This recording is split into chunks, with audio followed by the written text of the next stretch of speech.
Welcome back to L James Workshop. Re-recording this video because somehow when I recorded it the first time I managed to mute my mic and record zero audio of the video. Brilliant. So this is the Spearhead video for the Kharadron Overlords Skyhammer Task Force. So this is the Vanguard / Spearhead box to start KO. First up we've got the Admiral. He's got a masterwork volley pistol, exactly the same as it was in 3rd edition, except it's got an extra inch. Don't let anybody tell you the extra inch isn't worth it. Ours is. It's got 3 attacks, hits on freeze, wounds on freeze, 1 rend, 2 damage, and you can shoot in combat. From what I can see so far, most things I can shoot in combat are things like guns, breath weapons, flamethrowers, anything along them lines, whereas bows, outside of some fringe cases from what we've seen so far, you cannot.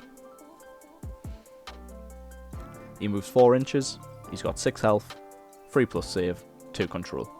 Pretty standard. I believe it's the exact same stats as he previously had. In melee, he's had a slight nerf. He's got 3 attacks, so if he's hammer, it's freeze, 2s, 1 rend, which used to be 2 rend, 3 damage. So you can still hit pretty hard. Getting that to 2s and 2s with all out attack gives you some pretty considerable damage and will tear through weaker infantry, whereas against potentially tougher things such as Stormcast, Chaos Warriors and Heroes may have a bit trouble, but just getting 2 attacks through is going to probably wipe out most foot heroes. He has lost pretty much, well, all of his abilities that he had in 3rd, though unsure if they'll be getting these through Warlord traits or battle traits, etc. Unfortunately we don't have any of the battle traits for this one, just because the person that's got the image, unfortunately, couldn't manage to keep it all in. In your hero phase, you can use the ability Always Take What You Are Owed, where you pick a friendly Arkanaut company unit, wholly within 12 of the unit to be the target. You add d6 to the unit's control score till the start of your next turn. It's really nice considering objectives are going to be the main way you score points. Pretty solid. In the full game, you may very much have more abilities, have extra abilities on his weapons. At the moment, this is all that we've got. Though to mention, Spearhead, the war scrolls are very similar to how it is in the full game, so maybe you only expect to see an extra ability or 2 at the very most.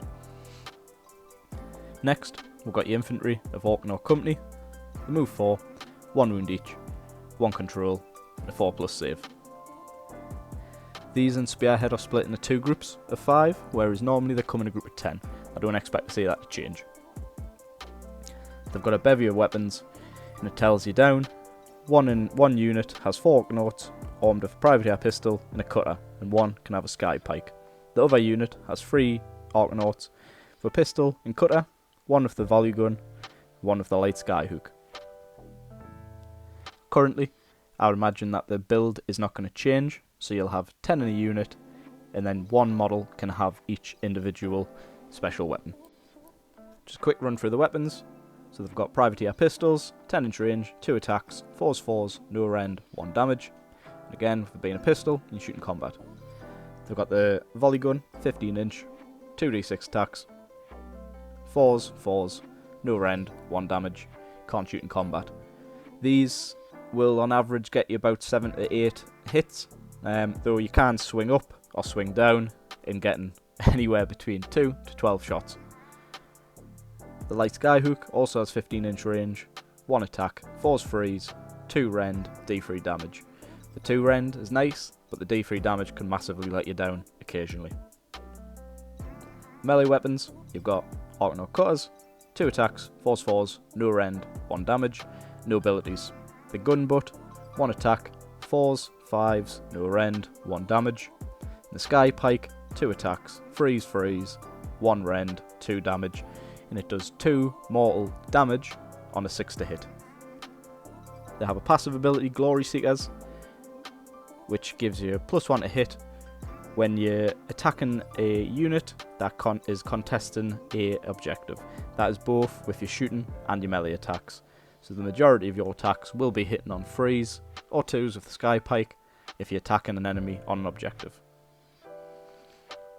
Next up is a big frigate. Possibly the funnest model in this box, from my opinion. It's a big old flying boat. Moves 12 inches, 15 health, 3 up save, and 5 control score. When it's took 10 or more damage, the attack characteristic of the heavy skyhook is reduced to 1. The heavy skyhook is a ranged weapon, 24 inches, 2 attacks, hits on 4s, wounds on 3s, 2 rend, d6 damage. It would be nice to see if this did d3 plus 3 damage to make it a little less swingy, though d6 damage can do some serious hurt on most things into the game. It also has AOS4 carbines, that's 12 inches, 4s, 4 attacks, 3s, 3s, 1 rend, 2 damage each, and it can shoot in combat. The melee weapons, it's got 8 attacks, 4s, 4s, no rend, 1 damage, no abilities. It'll be interesting to see how the full game will have any different rules for this, as previously you could charge a boat into enemies, jump out, do impact hits, so doing mortal wounds or mortal damage on the charge, hopping out, and then smacking them about with whatever's inside. It does seem a little bit neutered, but we don't know points. It could be relatively cheaper, could be more expensive, though with the other in this full kit, you will have the choice to build it with a bevy of different range weapons, not just the heavy skyhook, so potentially this might not be the best choice. What's a bit disappointing is the change of the bomb racks skill. Again, this is just Spearhead, but there is a very lot of similarities, and I know there's a lot of people huffing that copium about the difference between Spearhead and the main game, though unfortunately the examples that we've seen so far does seem to indicate if the rules in Spearhead, it is also in the main game, but then they have additional rules on top. So in this case, bomb racks used to be at the full wounds, you would roll 8 dice, and on a 4+, you would do a mortal wound to them. It's changed on this, so it never gets bracketed for depending on how much damage you take.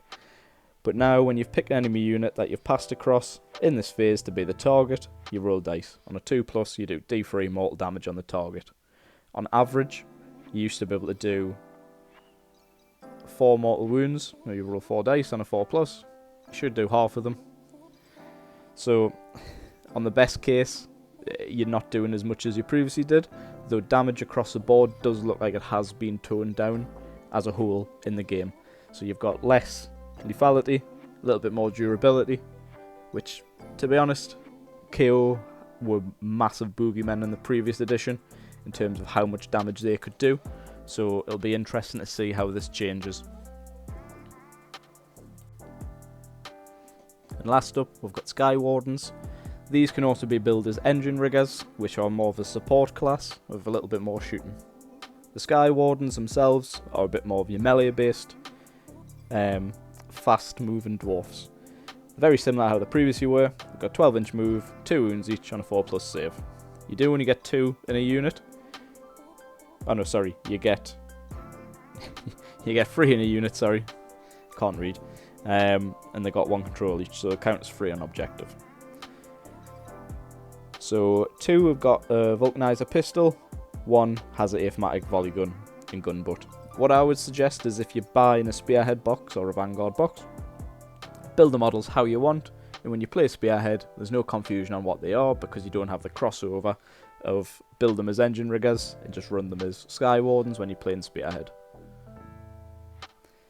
So you've got the vulcanizer pistol, 10-inch range, 3 attacks, freeze, 1 rend, 1 damage, and you can shoot in combat. And you got the automatic volley gun, which is the same as it is on the company. 15-inch range, 2d6 attacks, 4s, no rend, 1 damage. Melee weapons, you've got sky pikes, you've got 2 attacks each, freeze, 1 rend, 2 damage. You do 2 mortal wounds or mortal damage on a 6 to hit. You've got the gun butt, which is a terrible old melee attack, 1 attack, 4s, 5s, no rend, 1 damage. These also have fly, which means that they can pass across terrain and enemies as if they weren't there. They just can't finish a move on top of an enemy. Unfortunately, it'd be nice to see if we could see the regiment abilities, the battle traits, and enhancements. I imagine these are still going to be very similar in terms of how they were previously, such as fly the skies, allowing you to get in and out of boats, fly around. Assault boats, I believe, was you could, as previously mentioned, you could charge in with one of the flying boats, the frigate, make the charge, then jump out with the engine riggers, or the Skywardens, or the Arkanaut company, jump out, have a little scrap, like every dwarf loves. The enhancements, I can't read the words, and unfortunately I didn't play enough KO, fortunately, to remember off the top of my head what this was. But as a whole, it's a very good Spearhead box in terms of it's got great models. I really personally enjoy them, and currently it looks like it's something that you could buy multiple of at a great discount to start your KO army.